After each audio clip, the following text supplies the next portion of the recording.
আমার সাথে পড়েন আস্তাগফিরুল্লাহ আস্তাগফিরুল্লাহ আস্তাগফিরুল্লাহ।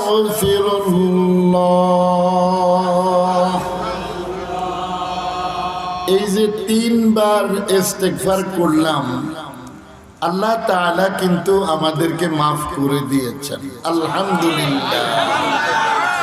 মাফ পাইলে কি পড়বেন? জান্নাতে ঢুকে কি পড়বেন? ওয়াকালুল হামদুলিল্লাহ